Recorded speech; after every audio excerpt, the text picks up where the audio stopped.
Good morning mga kalakotsyera. Kagising lang natin, no? At medyo maaga pa. Ano pa lang. 5:45 pa lang. Nagising kami kasi bigla ang nagsigawan yun nandito sa kabilang room yata to. Ano, no? Yung room parang nag-vibrate. Parang masaya namang pero sobrang lakas kasi rinig na sa buong hotel, no? Wala naman nasagot sa customer service pero may tao dun sa baba. Rinig sa buong hotel. Kaya nagsenyas na lang kami na maingay. Lakas eh. Lumagabag yung ayan oh. Sisigaw-sigaw sila. So yung mga tao dito nabulahaw. Hindi mo, medyo manipis yata yung pader dito. Ayun oh. Medyo maingay. Sisigawan sila. Hindi ko alam, pero parang ganito lang kalaki yung room dito eh. Pero ang dami nila, no? Yun, medyo nagising tayo dun. Niradyo na daw ni Kuya. Kasi wala nasagot sa customer service eh. Pero may tao dun sa pool. Naririnig nila yung sigaw. Aga pa eh, 5:45 pa lang. Pero nung manipis yung mga pader nila, no? Rinig na rinig yung mga yung mga bukas-sara ng pinto, yung mga yabag sa taas, mabigat lang yung paa. Yung dito sa pader, rinig mo siya eh. Kasi sa ibang hotel, pang-ilan naman na namin sa Boracay, no? Siguro mga ilang, as in pang-ilan na. Kulang na lang dito na kami tumira eh. Halos nagha-hopping kami ng hotel. May mga hotel talaga, sobrang dami ding hotel na magaganda na pag ganitong oras, tahimik lang. Pag may oras na maingay, which is understandable naman. And yung ingay, tolerable. Alam mo yun, tolerable yung ingay. Kung magkatanggap mo na maingay siya kasi, hello, nasa Boracay ka naman. Pero may iba naman na kahit maingay, naka-noise proof or hindi mo rinig yun nasa labas. Though yung room malaki, maganda, okay naman. Walang problema sa room eh, sobrang laki. Pang isang family nga to eh.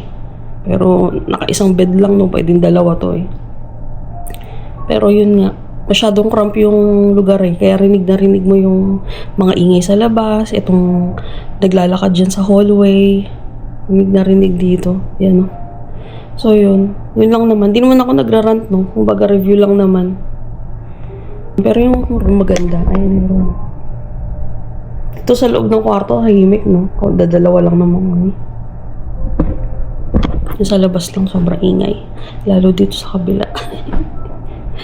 Masaya sila. Sobrang saya nila. Nakalimutan nila nga sa hotel. Wala sila. May ibang tao wala silang kasama, no? So, yun. Yun lang. Balikan ko kayo pag nag-breakfast na kami. Kasi maaga pa, no? Tingnan natin kung makalabas tayo sa beachside. Yun lang. Bye!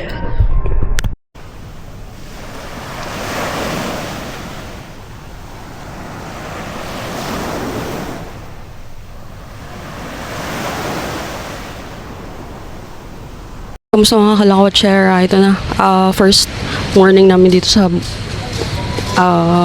Boracay.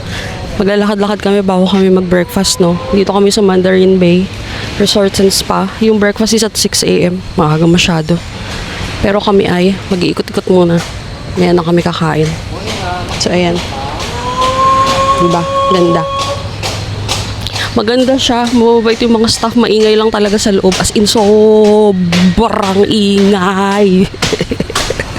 5 a.m. may naglalabugan doon, nagdadabog, yung ceiling, yung pader, tapos nagsisigawan ng mga na hindi nila siguro napansin na hello, tulog pa yung mga tao.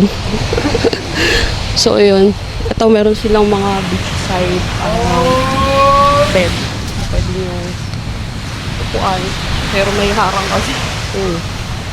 Ngayon yung oras na wala masyadong tao at hindi tirik yung araw, ito talaga yung oras ko pag nagpipicture dito sa Boracay. Ito yung favorite kong oras. Minsan nga 6 a.m. pa eh. Kaso tinanghali tayo, no? Kasi nga 5 a.m. may nag-iingay dun eh. Kaya parang naputol ng tulog namin. Sorry. Thank you, kuya. So, yan.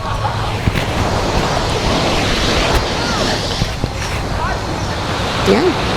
Ganito yung gusto kong Boracay kasi sa Station 1 wala na masyadong tao dun pag ganitong oras eh. Ayun. Diba? Ganitong oras yung gusto ko. Though high tide kasi. Yan. Pwede ka na mag-swimming kasi mababaw pa yan eh. Nabusilaw hanggang bewang lang yan. Pero malamig no. Mamaya na ako maliligo o baka bukas na. Kasi may isang araw talaga akong may isang araw akong nilalagay pag ganito.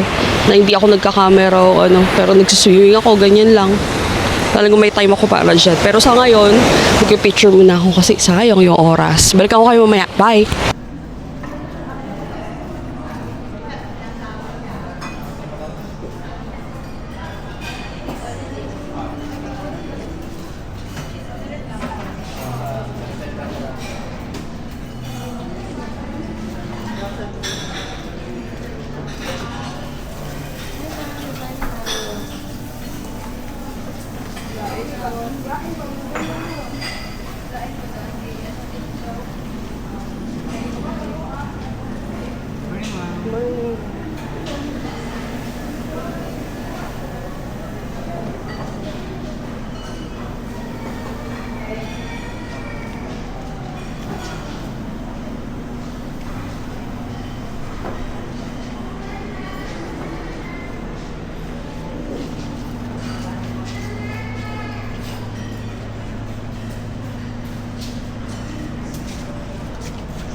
Kumuha ka na lang.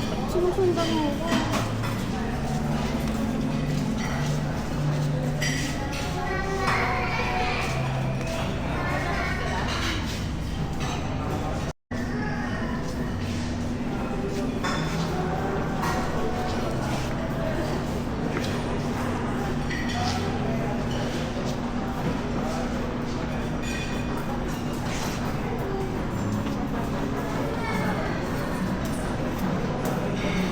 Kamusta mga kalakotsera? Hindi na tayo sa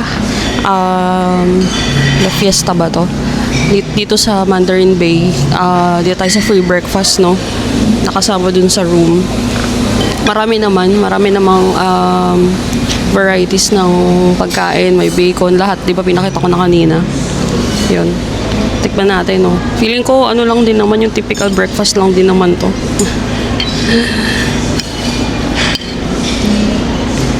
Wala kang corned beef eh. Walang hotdog. Ay, may hotdog ba? May sausage pero walang hotdog. And, asa yung egg? Hindi, ayun. Yung number.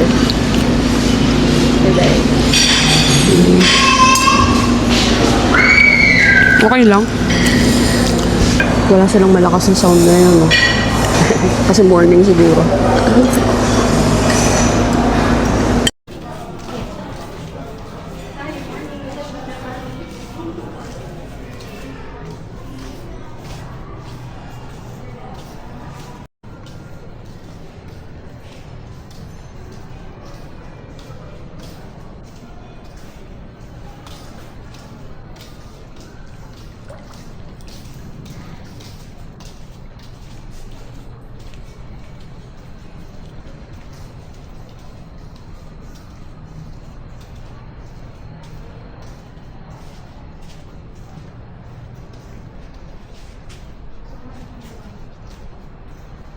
Naglalakad tayo dito sa Mandarin Bay. Tingnan mo Sabi nung upon check-in, di ba binigay ko security deposit, sabing ganon yung mga rules. Bawal daw yung may mga henna tattoos, baka kasi may ink, ganyan to. And bawal magsampay sa balcony. Look. Pwede kang magsampay dun sa sampayan nila. Kasi may sampayan na maliit, no? Pero bawal magsampay dun sa may balcony. Pero tingnan mo yan, ang dami nakasampay.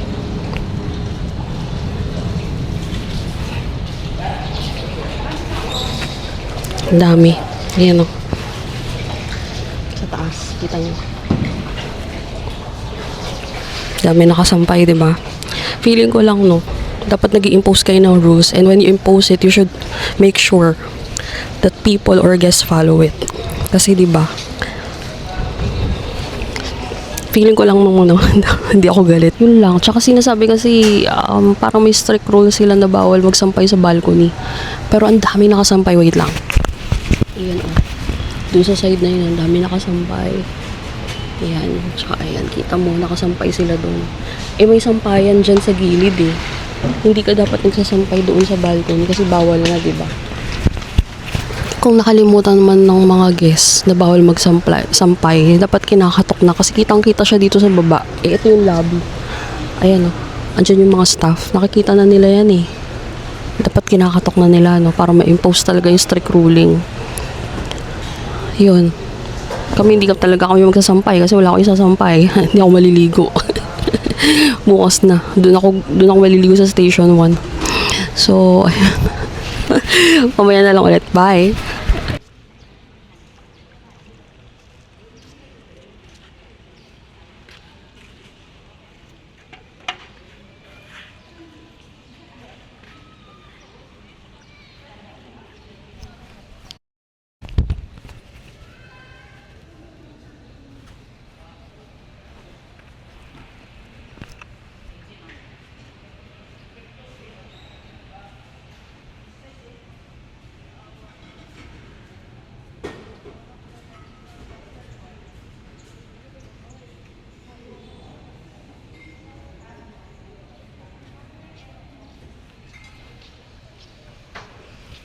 Halakotsera, ito na, nasa lobby na tayo no, for check-out. Nag-early check-out na kami kasi lilipat kami sa kabilang hotel. Hindi naman sa kabila, pero sa Station 1, doon sa favorite naming hotel.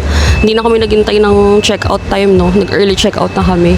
Sinabi ko rin sa lobby about dun sa security deposit kasi if you're going to book via Klook, it is indicated there that yung security deposit 2,000 pesos lang. Sabi ko, kasi kay Klook 2,000 pesos lang sabi ko, tapos 5,000 yung siningil.